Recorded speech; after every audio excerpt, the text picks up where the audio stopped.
So it's that time of year again where it's back to school season, and you're wondering, how can I go about making my life easier during back to school? Well, here are the top 7 things I like to focus on during back to school season.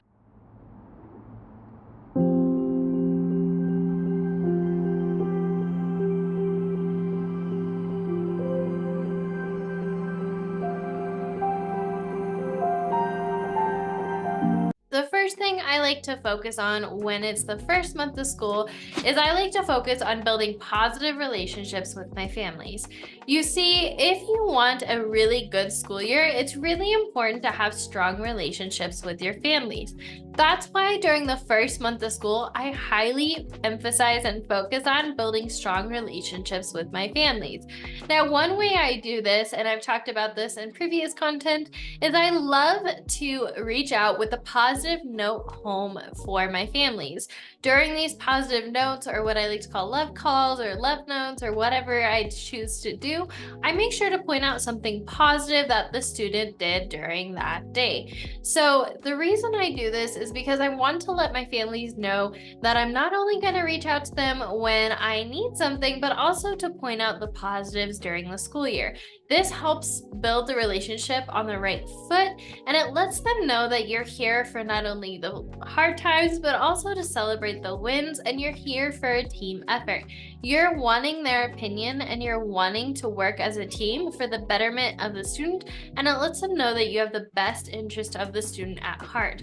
So that's why during the first month of school, I make a list of all my kids' names and I make sure to reach out to each student's family at least once during the first month of school.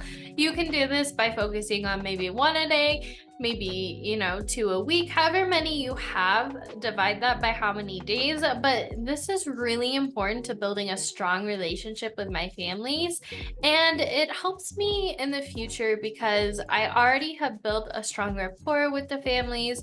That way, when something does arise and I may need their help, we already have that relationship with a strong foundation that we can build on. The second thing I recommend doing, or I like to do during the first month of school, is I like to model procedures and expectations.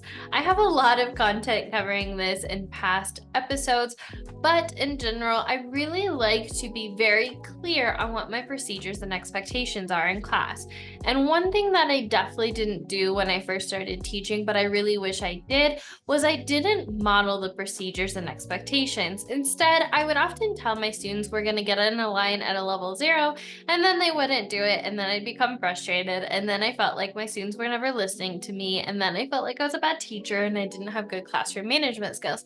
But truth be told, when you model things, more students have a better understanding of what the expectations are, which I wish I would have known earlier and applied good teaching practices to classroom management, but I digress. I learned my lesson. So during the first month of school, I like to list out all the procedures I expect my students to learn, and then I like to model each one. I like to focus on anywhere from 3 to 5 each week and to really practice those until they become a habit. This is my process to honestly automating my classroom management, and it helps me get to a point where my students run my classroom without me, and I don't have to do anything but sit back and sip my coffee. And in case you're wondering what procedures are how you expect your students to interact with each other and things throughout the classroom. Some different procedures you might have is transitioning from whole group to independent work, coming in the morning, packing up, grabbing a pencil, using the restroom, raise their hand, class calls. There's honestly so many, but coming up with which procedures you're teaching when, intentionally planning when you're going to teach them, and being sure to model them is really important. In a previous week, I covered exactly how I review and teach procedures. So if you want to check that out, I highly recommend doing that if you want to learn more about how I teach procedures in my classroom. The third thing I like to focus on during back to school season, specifically during the first month of school, is I like to organize my resources. So it's really important during the first couple months of school and weeks to have strong organization skills and to really organize my resources. That way, later on the year, it's easier for me to use them later.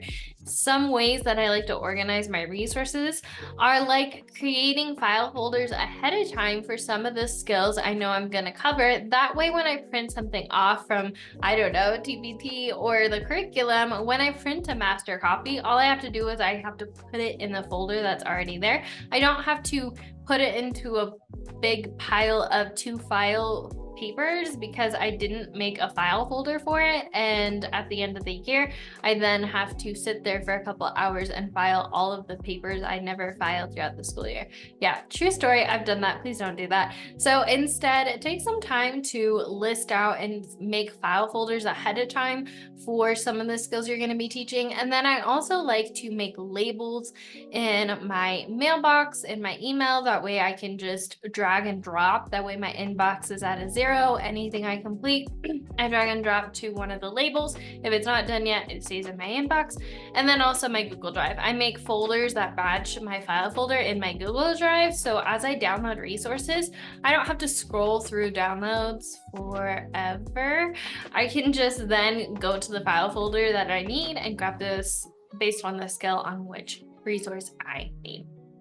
So in general, organizing your classroom from the get-go is going to be really important. It's going to help you have a smoother year.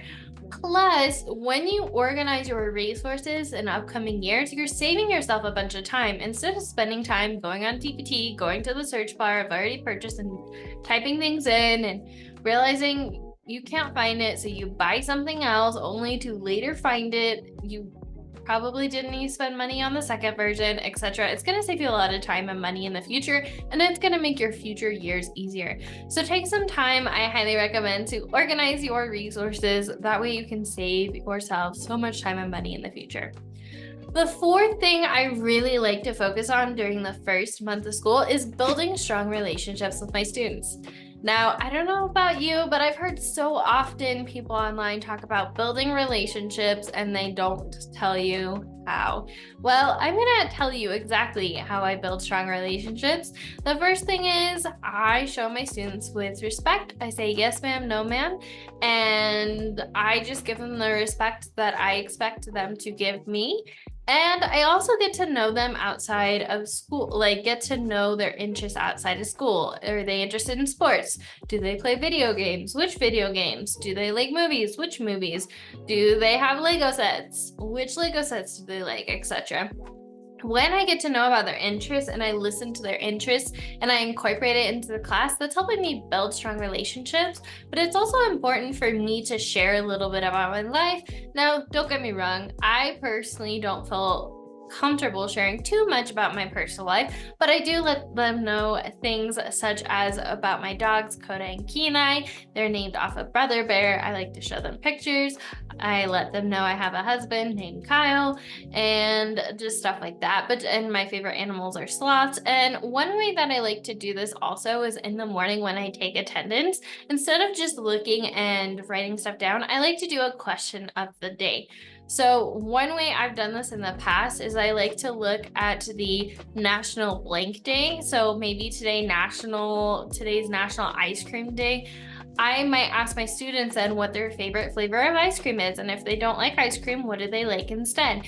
So getting more students to share more about their interests helps you build a strong relationship with them. Another way I like to build strong relationships with them is I like to have them do classroom building, community building activities. So this has to do a lot with brain breaks, and I can dive into a whole week about all the brain breaks and the community building stuff I do. One example I like to do, especially with working together as a team, is I like to do the cup activity. So the cup activity is something I came up with during my first year teaching second grade, and it worked so well that the rest of the school ended up using it, at least my grade level. I was told the rest of the school was going to, but I digress. So how it works is I got 3 or 4 10-pack of plastic cups from the Dollar Tree. And what I did is I put this pack of 10 cups on the tables of each on each table so they could do a brain break activity, and they were given 2 minutes to try to build the tallest tower they could off of the table. So what they found was the more that they yelled at each other and got upset, their cups would fall. Whereas when they were more calm and positive, they built the strongest tower. Now, the first time they didn't realize this, or they didn't have this epiphany, the first time it was a hot mess. And they often, yelled at each other, and it was very frustrating, and they took their anger out on each other. And then afterwards we had a conversation about, okay, what did you notice? And just through questioning, these second graders came up with the idea, oh, when you did this, it made me upset, but when I did this, our tower got higher. So we did it again, and this time their towers were way higher than they had ever been. So using classroom community buildings, like classroom building activities like that, can really help build strong relationships. So that is another emphasis I really do during the first month of school, is I help my students build strong relationships not only with me but with each other, because that's the foundation, I believe, of a really strong classroom environment or a classroom family. The fifth thing I like to focus on during the first month of school, and now we're going to kind of transition out of the classrooms things, is I like to lay out my clothes for the week. So during the weekend, I like to do, laundry, catch up on house chores, and then I like to lay out about 7 outfits for the week. That way, if I don't want to wear the outfit I chose for that week, I can choose a different one. But the reason I do this is because during the first month, I'm exhausted. I don't know about you, I'm tired, because you go from this like slow, steady, do at your own pace during the summer, and then as soon as you hit back to school, it feels like you have so much structure and you're waking up earlier, and it's just really hard to do. So instead of fighting myself in the mornings, I just lay out my clothes. That way the whole week, it's one less thing I need to worry about. And I don't have to worry about whether this shirt goes with those pants and etc. It's already done and ready to go. And just energetically, it feels so good to wake up in the morning and have my clothes set out, ready to go. So if you find yourself really struggling to get up in the mornings, and maybe you want an extra 10 minutes to, meditate, go for a walk, or sleep in, then feel free to steal this hack of laying out your clothes for the week. It has saved me so much energy and time and brain capacity during the first month of school. And I know during that first month of school, I'm definitely struggling. So the next thing that I like to do, the sixth thing I like to do and focus on during the first month of school, is I love to meal prep. This saves me so much time. So instead of trying to figure out what I'm going to eat for lunch and what we're having for dinner, I like to sit down and meal prep the entire week. I like to make all my meals for lunch that week, and then I like to meal prep over the weekends our dinners too. So you don't have to have that dreaded phone call with your spouse on what we're having for dinner. It's already set up, ready to go. That takes the guesswork out of it. So by meal prepping, I mean after work, I don't know about you, but sometimes I just don't feel like cooking or don't feel like thinking about what I need to do. Instead, I like to prep everything out ahead of time. That way I can just throw it into a pot, throw it into a crock pot when I get home, and it's done. So highly recommend, if you find yourself exhausted after work, try meal prepping over the weekends. It's going to save you a lot of time and energy. The last thing I like to focus on during the first month of school is working really hard. No, just kidding. It's resting. So contrary to popular belief, I know that during the first month of school, everyone's like, let's go. We need to start planning ahead. We need to start yada, yada, yada. I like to rest. I like to go to bed early. I like to be kind to myself and give myself some space, because I know that especially during the first month of school, I'm going to be tired, because I don't know about you, I'm an introvert. So when I go from having my own personal space pretty much all day while my husband's at work, to then having 20 to 30 little ones in my bubble all day, I'm exhausted. So having an earlier bedtime during this time of year, or even taking a couple naps, honestly the best. So I like to clear my schedule in the evenings when I can in the afternoon, and make sure I get some extra rest. Now, despite popular belief, I know that society really loves hustle culture. Rest is productive. Rest helps you show up your best self the next day. So don't feel guilty the next time you want to rest after work. If you want to rest, you deserve the rest. Take some time and rest. You deserve it. It's totally fine to rest. In fact, I encourage it because it helps you have a smoother transition into the school year. And be kind to yourself, because going from the summer, you know, chillness to then going to the structure and the amount of humans in your circle during the first month of school can be a lot. So make sure to show up for yourself, be kind, give yourself space, and give yourself a couple weeks to transition. That's really important. Don't be too hard on yourself if you find yourself sleeping a lot or wanting some extra rest. It's needed and encouraged, and I definitely do it too. So that wraps up the 7 things I like to do during the first month of school that makes my life easier. If you found this helpful, I want to invite you to check out the Ultimate Classroom Setup Guide. This shares the top 10 questions I get in regards to setting up your classroom for success and my answers to those questions. And then if you want to take it a step further, maybe you haven't quite started back to school season yet, but you're kind of wanting someone to walk you through things like, how do I organize my classroom? How do I set up the different areas? Which areas should I have? How do I lay out my classroom? You want to work on things like, how do I set up for family night? How do I have strong family communication from day one? How do I create positive relationships with them? How do I have strong classroom management skills? And then how do I plan the first month of school? And I do all of those things in less than 4 weeks of school starting, because I don't want to spend my entire summer working. Then you're welcome to come join us inside Classroom Kickstart mini course. This program it's pre-recorded, so you can honestly go at your own pace, but it was ideally set up for 4 weeks or less to help you set up for the school year. So you don't have to worry about using your entire summer prepping for the school year. I want you to relax and enjoy your summer. And if you already did, then perfect.